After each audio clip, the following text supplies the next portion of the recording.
Revise कीजिए 4.2.8 phylum Mollusca को। चलिए सेकेंड लार्जेस्ट एनिमल फाइलम का नाम बताइए। जी हाँ, phylum Mollusca second largest animal phylum है। जी हाँ, phylum Mollusca second largest animal phylum है। माइंड कैप्चर कीजिए फिगर 4.13 एग्जाम्पल ऑफ मोलस्का में ए पीलिया का और बी ऑक्टोपस का। बताइए क्या आपके माइंड में पीलिया का फिगर आ रहा है, ऑक्टोपस का? मोलस्का का लेवल ऑफ ऑर्गेनाइजेशन बताते हुए हैबिटेट बताइए। जी हाँ, मोलस्क टेरेस्ट्रियल और एक्वाटिक यानी कि मैराइन और फ्रेश वाटर वाले होते हैं। Having an organ system level of organisation. जी हाँ, मोलस्क टेरेस्ट्रियल और एक्वाटिक यानी कि मैराइन और फ्रेश वाटर वाले होते हैं। Having an organ system level of organisation. बताइए क्या फाइलम मोलस्क के मेंबर बाइलेटरली सिमेट्रिकल ट्रिप्लोब्लास्टिक और सिलोमेट एनिमल्स होते हैं? जी हाँ, फाइलम मोलस्का के एनिमल्स बाइलेटरली सिमेट्रिकल ट्रिप्लोब्लास्टिक और सिलोमेट होते हैं। जी हाँ, फाइलम मोलस्का के एनिमल्स बाइलेटरली सिमेट्रिकल ट्रिप्लोब्लास्टिक और सिलोमेट होते हैं। बताइए फाइलम मोलस्का का बॉडी किसके द्वारा कवर्ड होता है? जी हाँ, फाइलम मोलस्का का बॉडी कवर्ड होता है बाई अ कैलकेरियस शेल और यह अनसेगमेंटेड होता है with a distinct head, muscular foot और विसरल हम्प। मतलब इनका शरीर हेड, मस्कुलर फुट तथा विसरल हम्प में बटा होता है। मतलब इनका शरीर हेड, मस्कुलर फुट तथा विसरल हम्प में बटा होता है। बताइए विसरल हम्प के ऊपर मेंटल कौन बनाता है? जी हाँ, मोलस्का में स्किन की सॉफ्ट और स्पॉन्जी लेयर विसरल हम्प के ऊपर मेंटल बनाती है। जी हाँ, मोलस्का में स्किन की सॉफ्ट और स्पॉन्जी लेयर विसरल हम्प के ऊपर मेंटल बनाती है। बताइए मेंटल कैविटी किसको कहते हैं? जी हाँ, हम्प और मेंटल के बीच स्पेस को मेंटल कैविटी कहते हैं। जी हाँ, हम्प और मेंटल के बीच स्पेस को मेंटल कैविटी कहते हैं। बताइए मेंटल कैविटी में क्या होता है? जी हाँ, space between the hump and mental को मेंटल कैविटी कहते हैं, जिसमें फेदर लाइक गिल्स प्रेजेंट होता है। जी हाँ, space between the hump and mental को मेंटल कैविटी कहते हैं, जिसमें फेदर लाइक गिल्स प्रेजेंट होता है। बताइए इसमें गिल्स किसका काम करती है? जी हाँ, मोलस्का के मेंटल कैविटी में पाए जाने वाला फेदर लाइक गिल्स रेस्पायरेशन और एस्पिरेशन का काम करता है। जी हाँ, मोलस्का के मेंटल कैविटी में पाए जाने वाला फेदर लाइक गिल्स रेस्पायरेशन और एस्पिरेशन का काम करता है। बताइए मोलस्का में सेंसरी टेंटिकल्स कहाँ होता है? जी हाँ, मोलस्का में इनके हेड रीजन में सेंसरी टेंटिकल्स होते हैं। जी हाँ, मोलस्का में इनके हेड रीजन में सेंसरी टेंटिकल्स होते हैं। बताइए मोलस्का में रेड्यूला किसको कहते हैं? जी हाँ, मोलस्का के माउथ में फीडिंग के लिए फाइल जैसा रेस्पिंग ऑर्गन यानी कि टंग होता है, जिसे रेड्यूला कहते हैं। जी हाँ, मोलस्का के माउथ में फीडिंग के लिए फाइल जैसा रेस्पिंग ऑर्गन यानी कि टंग होता है, जिसे रेड्यूला कहते हैं। बताइए क्या मोलस्का यूजुअली डायोसियस और विविपेरस होते हैं विद इनडायरेक्ट डेवलपमेंट? जी हाँ, मोलस्का यूजुअली डायोसियस होते हैं और ओविपेरस होते हैं विद इनडायरेक्ट डेवलपमेंट। जी हाँ, मोलस्का यूजुअली डायोसियस होते हैं और ओविपेरस होते हैं विद इनडायरेक्ट डेवलपमेंट। चलिए 8 मोलस्का का एग्जाम्पल बताइए। जी हाँ, पाइला यानी कि एप्पल स्नेल, पिंकटाडा यानी कि पर्ल ओएस्टर, सिपिया यानी कि कटल फिश, लोलिगो यानी कि स्क्विड, ऑक्टोपस यानी कि डेविल फिश, एप्लाइसिया यानी कि शी हेयर, डेंटालियम यानी कि टस्क शेल और काइटोपिल्यूरा यानी कि काइटोन, ये मोलस्का का एग्जाम्पल है। जी हाँ, पाइला यानी कि एप्पल स्नेल, पिंक टाडा यानी कि पर्ल ओस्टर, सीपिया यानी कि कटल फिश, लोलिगो यानी कि स्क्विड, ऑक्टोपस यानी कि डेविल फिश, एप्लाइसिया यानी कि सी हेयर, डेंटालियम यानी कि टस्क सेल और काइटोपिलूरा यानी कि काइटोन मोलस्का के एग्जाम्पल है। जी हाँ, पाइला यानी कि एप्पल स्नेल, पिंक टाडा यानी कि पर्ल ओस्टर, सीपिया यानी कि कटल फिश, लोलिगो यानी कि स्क्विड, ऑक्टोपस यानी कि डेविल फिश, एप्लाइसिया यानी कि सी हेयर, डेंटालियम यानी कि टस्क सेल और काइटोपिलूरा यानी कि काइटोन मोलस्का के एग्जाम्पल है। जी हाँ, पाइला यानी कि एप्पल स्नेल, पिंक टाडा यानी कि पर्ल ओस्टर, सीपिया यानी कि कटल फिश, लोलिगो यानी कि स्क्विड, ऑक्टोपस यानी कि डेविल फिश, एप्लाइसिया यानी कि सी हेयर, डेंटालियम यानी कि टस्क सेल और काइटोपिलूरा यानी कि काइटोन मोलस्का के एग्जाम्पल है। जी हाँ, पाइला यानी कि एप्पल स्नेल, पिंक टाडा यानी कि पर्ल ओस्टर, सीपिया यानी कि कटल फिश, लोलिगो यानी कि स्क्विड, ऑक्टोपस यानी कि डेविल फिश, एप्लाइसिया यानी कि सी हेयर, डेंटालियम यानी कि टस्क सेल और काइटोपिलूरा यानी कि काइटोन मोलस्का के एग्जाम्पल है। रिवाइज कीजिए 4.2.9 फाइलम इकाइनोडर्माटा को। इकाइनोडर्माटा मतलब क्या होता है और फाइलम इकाइनोडर्माटा को इकाइनोडर्माटा ही क्यों बोलते हैं? जी हाँ, इकाइनोडर्मेटा का मतलब होता है स्पाइन बॉडी। इन एनिमल्स में कैलकेरियस ओसिकल्स का बना एंडोस्केलेटन होता है, इसलिए इन्हें इकाइनोडर्मेटा यानी कि स्पाइन बॉडी कहते हैं। जी हाँ, इकाइनोडर्मेटा का मतलब होता है स्पाइन बॉडी। इन एनिमल्स में कैलकेरियस ओसिकल्स का बना एंडोस्केलेटन होता है, इसलिए इन्हें इकाइनोडर्मेटा यानी कि स्पाइन बॉडी कहते हैं। बताइए कि आपके माइंड में एग्जाम्पल्स ऑफ इकाइनोडर्मेटा में एस्टेरियस की फिगर आ रही है। बताइए कि आपके माइंड में एग्जाम्पल्स ऑफ इकाइनोडर्मेटा में एस्टेरियस की फिगर आ रही है। बताइए कि आपके माइंड में एग्जाम्पल्स ऑफ इकाइनोडर्मेटा में एस्टेरियस की फिगर आ रही है। एग्जाम्पल ऑफ इकाइनोडर्मेटा में ओफ्यूरा का फिगर, एग्जाम्पल ऑफ इकाइनोडर्मेटा में ओफ्यूरा का फिगर, एग्जाम्पल ऑफ इकाइनोडर्मेटा में ओफ्यूरा का फिगर। चलिए इकाइनोडर्मेटा के लेवल ऑफ ऑर्गेनाइजेशन बताते हुए यह बताइए इनका हैबिटेट क्या होता है। जी हाँ, इकाइनोडर्मेटा में all are marine with organ system level of organisation. जी हाँ, इकाइनोडर्मेटा में all are marine with organ system level of organisation. Adult echinoderms का सिमेट्री और लार्वा के सिमेट्री में क्या अंतर होता है? जी हाँ, एडल्ट इकाइनोडर्म्स रेडियली सिमेट्रिकल होते हैं, लेकिन लार्वा बाइलैटरली सिमेट्रिकल होते हैं। जी हाँ, एडल्ट इकाइनोडर्म्स रेडियली सिमेट्रिकल होते हैं, लेकिन लार्वा बाइलैटरली सिमेट्रिकल होते हैं। क्या इकाइनोडर्मेटा ट्रिप्लोब्लास्टिक और सिलोमेट होते हैं? जी हाँ, इकाइनोडर्मेटा ट्रिप्लोब्लास्टिक और सिलोमेट एनिमल्स होते हैं। चलिए इकाइनोडर्मेटा के डाइजेस्टिव सिस्टम के बारे में बताइए। जी हाँ, इकाइनोडर्मेटा में डाइजेस्टिव सिस्टम कंप्लीट होता है। इनमें नीचे की ओर यानी कि वेंट्रल साइड में माउथ और ऊपर की ओर यानी कि डोर्सल साइड में एनस होता है। जी हाँ, इकाइनोडर्मेटा में डाइजेस्टिव सिस्टम कंप्लीट होता है। इनमें नीचे की ओर यानी कि वेंट्रल साइड में माउथ और ऊपर की ओर यानी कि डोर्सल साइड में एनस होता है। Most distinctive feature of Echinodermata क्या होता है? जी हाँ, most distinctive feature of Echinodermata होता है presence of water vascular system. यह water vascular system locomotion, food capturing और फूड ट्रांसपोर्ट तथा रेस्पायरेशन में हेल्प करता है। जी हाँ, most distinctive feature of Echinodermata होता है presence of water vascular system. यह water vascular system locomotion, food capturing और फूड ट्रांसपोर्ट तथा रेस्पायरेशन में हेल्प करता है। बताइए इकाइनोडर्मेटा में वाटर वेस्कुलर सिस्टम किसमें हेल्प करता है? जी हाँ, इकाइनोडर्मेटा में water vascular system locomotion, food capturing और फूड ट्रांसपोर्ट तथा रेस्पायरेशन में हेल्प करता है। जी हाँ, इकाइनोडर्मेटा में water vascular system locomotion, food capturing और फूड ट्रांसपोर्ट तथा रेस्पायरेशन में हेल्प करता है। बताइए क्या इकाइनोडर्मेटा में एस्केरेटरी सिस्टम अब्सेंट होता है? जी हाँ, इकाइनोडर्मेटा में एस्केरेटरी सिस्टम अब्सेंट होता है। जी हाँ, इकाइनोडर्मेटा में एस्केरेटरी सिस्टम अब्सेंट होता है। जी हाँ, इकाइनोडर्मेटा में एस्केरेटरी सिस्टम अब्सेंट होता है। इकाइनोडर्मेटा में क्या सेक्सेस सेपरेट होते हैं? और साथ में यह भी बताइए कि इसमें कौन मोड ऑफ रिप्रोडक्शन पाया जाता है? जी हाँ, इकाइनोडर्मेटा में सेक्सेस अलग अलग होते हैं। इनमें सेक्सुअल रिप्रोडक्शन होता है, सामान्यतः एक्सटर्नल फर्टिलाइजेशन होता है। मतलब यह कि सेक्सेज सेपरेट होते हैं इकाइनोडर्मेटा में, रिप्रोडक्शन सेक्सुअल होता है और फर्टिलाइजेशन यूजुअली एक्सटर्नल होता है।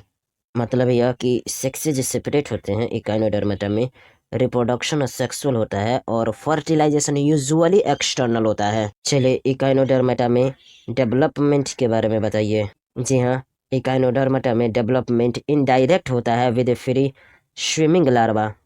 जी हाँ, इकाइनोडर्मेटा में डेवलपमेंट इनडायरेक्ट होता है विद फ्री स्विमिंग लार्वा। चलिए 5 इकाइनोडर्मेटा का एग्जाम्पल बताइए। जी हाँ, एस्टेरियस यानी कि स्टारफिश, इकाइनस यानी कि सी अर्चिन, आनिटीडोन यानी कि सी लिली, कुकुमेरिया यानी कि सी कुकुम्बर और ओफायूरा यानी कि ब्रिटल स्टार, ये एग्जाम्पल्स ऑफ इकाइनोडर्मेटा है। जी हाँ, एस्टेरियस यानी कि स्टारफिश, इकाइनस यानी कि सी अर्चिन, आनिटीडोन यानी कि सी लिली, कुकुमेरिया यानी कि सी कुकुम्बर और ओफायूरा यानी कि ब्रिटल स्टार, ये एग्जाम्पल्स ऑफ इकाइनोडर्मेटा है। जी हाँ, एस्टेरियस यानी कि स्टारफिश, इकाइनस यानी कि सी अर्चिन, आनिटीडोन यानी कि सी लिली, कुकुमेरिया यानी कि सी कुकुम्बर और ओफायूरा यानी कि ब्रिटल स्टार, ये एग्जाम्पल्स ऑफ इकाइनोडर्मेटा है। जी हाँ, एस्टेरियस यानी कि स्टारफिश, इकाइनस यानी कि सी अर्चिन, आनिटीडोन यानी कि सी लिली, कुकुमेरिया यानी कि सी कुकुम्बर और ओफायूरा यानी कि ब्रिटल स्टार, ये एग्जाम्पल्स ऑफ इकाइनोडर्मेटा है। चलिए रिवाइज कीजिए 4.2.10 फाइलम हेमिकॉर्डेट को। बताइए फाइलम हेमिकॉर्डेटा पहले किसका सब फाइलम माना जाता था? जी हाँ, पहले हेमिकॉर्डेटा को फाइलम कॉर्डेटा का ही सब फाइलम माना जाता था, लेकिन अब इसे नॉन कॉर्डेटा में एक अलग फाइलम के रूप में रखा गया है। जी हाँ, पहले हेमिकॉर्डेटा को फाइलम कॉर्डेटा का ही सब फाइलम माना जाता था, लेकिन अब इसे नॉन कॉर्डेटा में एक अलग फाइलम के रूप में रखा गया है। बताइए एस्टोमोकॉर्ड किसको कहते हैं और यह किसकी सिमिलर होता है? जी हाँ, हेमिकॉर्डेट्स के पास एक रूडिमेंट्री स्ट्रक्चर होता है इन द कॉलर रीजन, इसी को एस्टोमोकॉर्ड कहते हैं। यह एस्टोमोकॉर्ड सिमिलर होता है टू नोटोकॉर्ड। जी हाँ, हेमिकॉर्डेट्स के पास एक रूडिमेंट्री स्ट्रक्चर होता है इन द कॉलर रीजन, इसी को एस्टोमोकॉर्ड कहते हैं। यह एस्टोमोकॉर्ड सिमिलर होता है टू नोटोकॉर्ड। जी हाँ, हेमिकॉर्डेट्स के पास एक रूडिमेंट्री स्ट्रक्चर होता है इन द कॉलर रीजन, इसी को एस्टोमोकॉर्ड कहते हैं। यह एस्टोमोकॉर्ड सिमिलर होता है टू नोटोकॉर्ड। चलिए हेमिकॉर्डेटा का लेवल ऑफ ऑर्गेनाइजेशन बताते हुए यह बताइए यह किस तरह के एनिमल से कंसिस्ट होता है? जी हाँ, फाइलम हेमिकॉर्डेटा में organ system level of organisation होता है।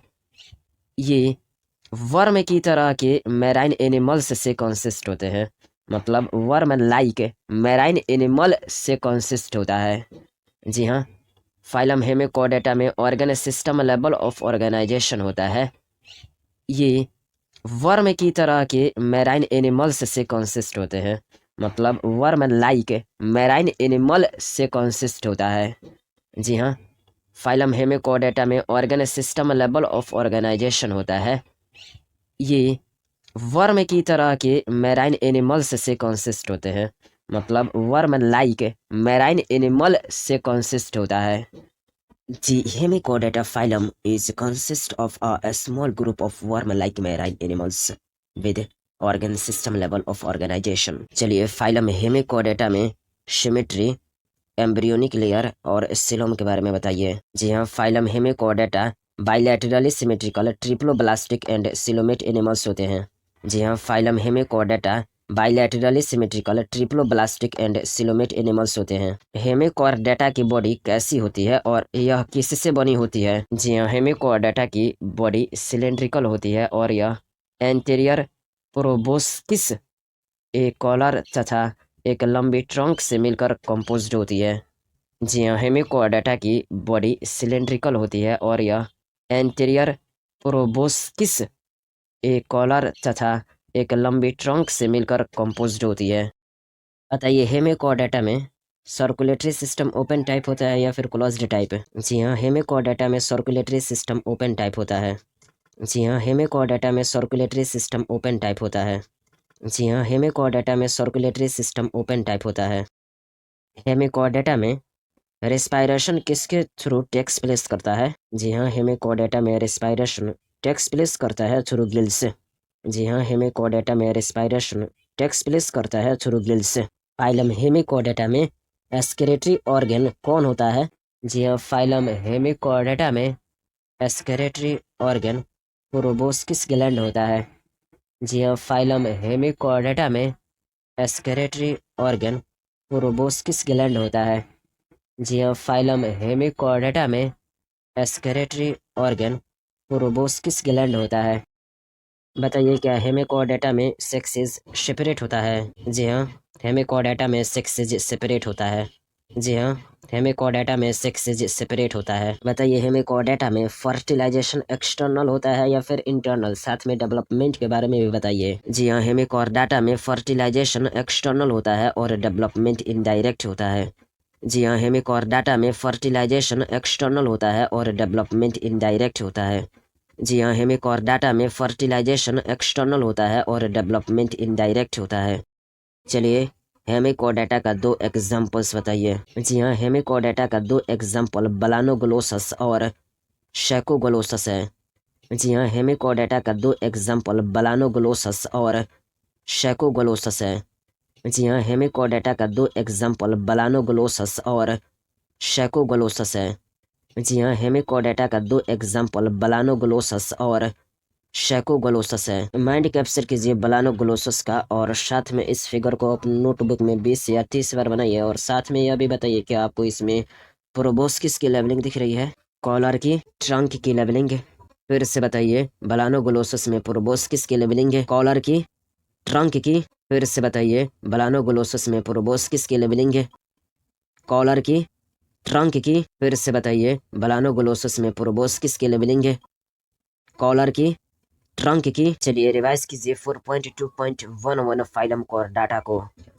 Animals belonging to phylum Chordata fundamentally किसके द्वारा कैरेक्टराइज्ड होते हैं? जी हाँ, फाइलम कोरडेटा से बिलोंगिंग एनिमल्स फंडामेंटली कैरेक्टराइज्ड होते हैं by the presence of a notochord, a dorsal hollow nerve cord और पेयर्ड फेरेंजियल गिल एस्लेट्स से। जी हाँ, फाइलम कोरडेटा से बिलोंगिंग एनिमल्स फंडामेंटली कैरेक्टराइज्ड होते हैं by the presence of a notochord, a dorsal hollow nerve cord और paired pharyngeal gill slits से। चलिए फाइलम कोरडेटा का फंडामेंटल कैरेक्टरिस्टिक्स बताइए। जी हाँ, फाइलम कोरडेटा में notochord, dorsal hollow nerve cord और पेयर्ड फेरेंजियल गिल एस्लेट्स होते हैं और ये इस फाइलम की फंडामेंटल कैरेक्टरिस्टिक्स हैं। जी हाँ, फाइलम कोरडेटा में notochord, dorsal hollow nerve cord और पेयर्ड फेरेंजियल गिल एस्लेट्स होते हैं और ये इस फाइलम की फंडामेंटल कैरेक्टरिस्टिक्स हैं। बताइए क्या फाइलम कोरडेटा में बाइलैटरली सिमेट्रिकल ट्रिप्लोब्लास्टिक सिलोमेट तथा organ system level of body organisation वाले एनिमल्स आते हैं? जी हाँ, फाइलम कोरडेटा में बाइलैटरली सिमेट्रिकल ट्रिप्लोब्लास्टिक सिलोमेट तथा organ system level of body organisation वाले एनिमल्स आते हैं। जी हाँ, फाइलम कोरडेटा में बाइलैटरली सिमेट्रिकल ट्रिप्लोब्लास्टिक सिलोमेट तथा organ system level of body organisation वाले एनिमल्स आते हैं। जी हाँ, फाइलम कोरडेटा में बाइलैटरली सिमेट्रिकल ट्रिप्लोब्लास्टिक सिलोमेट तथा organ system level of body organisation वाले एनिमल्स आते हैं। बताइए क्या फाइलम कोरडेटा पोजेस करते हैं एक पोस्ट एनल टेल को and a closed circulatory system को? जी हाँ, फाइलम कोरडेटा पोजेस करता है अ post anal tail and a closed circulatory system को। जी हाँ, फाइलम कोरडेटा पोजेस करता है अ post anal tail and a closed circulatory system को। चलिए टेबल 4.1 को बोलिए, जिसमें जो कि एक comparison of silent feature of chordates and non chordates हैं। जी हाँ, कॉर्डेट्स में नोटोकॉर्ड प्रेजेंट होती है जबकि नॉन कॉर्डेट्स में नोटोकॉर्ड एब्सेंट होती है। जी हाँ, कॉर्डेट्स में नोटोकॉर्ड प्रेजेंट होती है जबकि नॉन कॉर्डेट्स में नोटोकॉर्ड एब्सेंट होती है। कॉर्डेट्स में central nervous system dorsal hollow और सिंगल होता है जबकि नॉन कॉर्डेट्स में सीएनएस वेंट्रल सॉलिड और डबल होता है। कोरेडेट्स में central nervous system dorsal, hollow और सिंगल होता है, जबकि नॉन कोरेडेट्स में सीएनएस वेंट्रल, सॉलिड और डबल होता है। कोरेडेट्स में फेरिंग्स गिल एस्लेट्स के द्वारा परफोरेटेड होते हैं, जबकि गिल एस्लेट्स नॉन कोरेडेट्स में एब्सेंट होते हैं।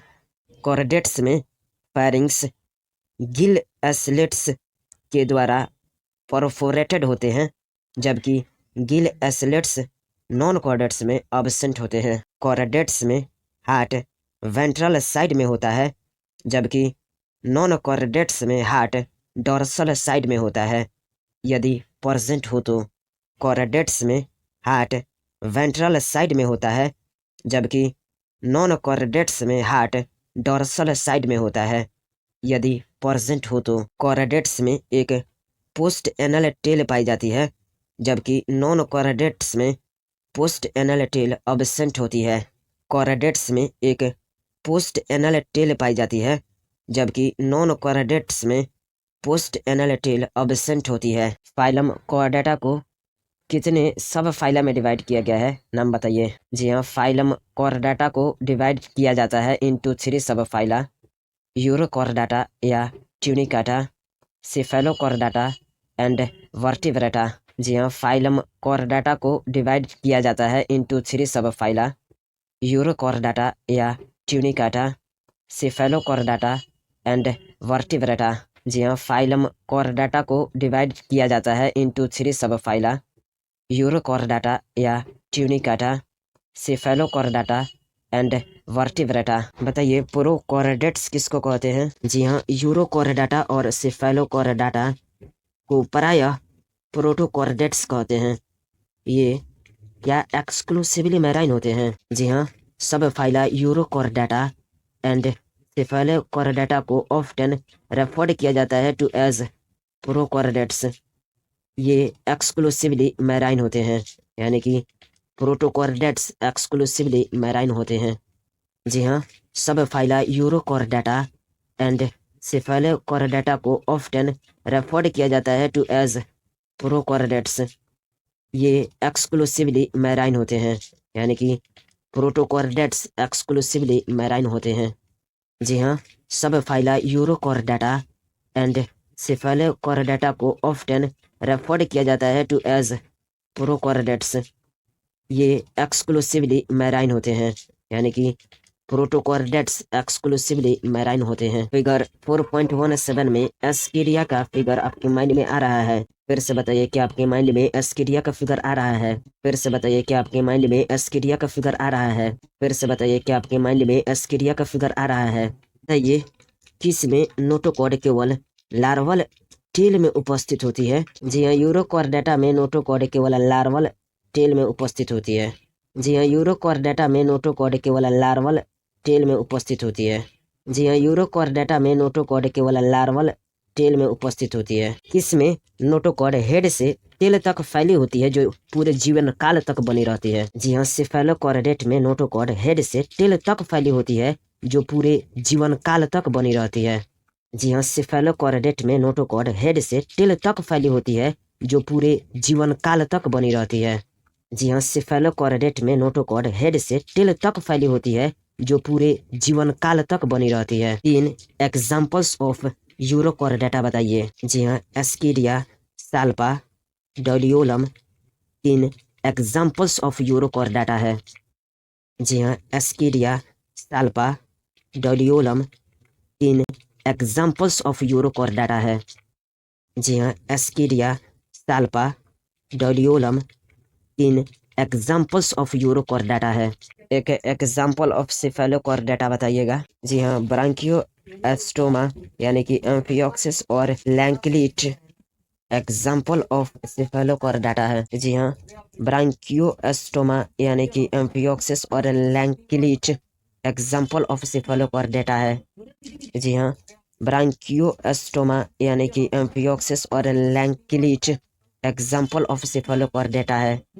जी हाँ, ब्रांकियो एस्टोमा यानी कि एम्फियोक्सिस और लैंक्लिट एग्जाम्पल ऑफ सेफलोकॉर्डेटा है। बताइए किस पीरियड में मेंबर ऑफ सब फाइलम वर्टिब्रेटा पोजेस करता है नोटोकॉर्ड को। जी हाँ, मेंबर ऑफ सब फाइलम वर्टिब्रेटा पोजेस करता है नोटोकॉर्ड को ड्यूरिंग द एम्ब्रियोनिक पीरियड। जी हाँ, मेंबर ऑफ सब फाइलम वर्टिब्रेटा पोजेस करता है नोटोकॉर्ड को ड्यूरिंग द एम्ब्रियोनिक पीरियड। जी हाँ, मेंबर ऑफ सब फाइलम वर्टिब्रेटा पोजेस करता है नोटोकॉर्ड को ड्यूरिंग द एम्ब्रियोनिक पीरियड। बताइए कॉर्डेट में एडल्ट में नोटोकॉर्ड किस में बदल जाती है। जी हाँ, कॉर्डेट में एडल्ट में नोटोकॉर्ड कार्टिलेजिनियस या बोनीवर्टिब्रल कॉलम में बदल जाती है। जी हाँ, कॉर्डेट में एडल्ट में नोटोकॉर्ड कार्टिलेजिनियस या बोनीवर्टिब्रल कॉलम में बदल जाती है।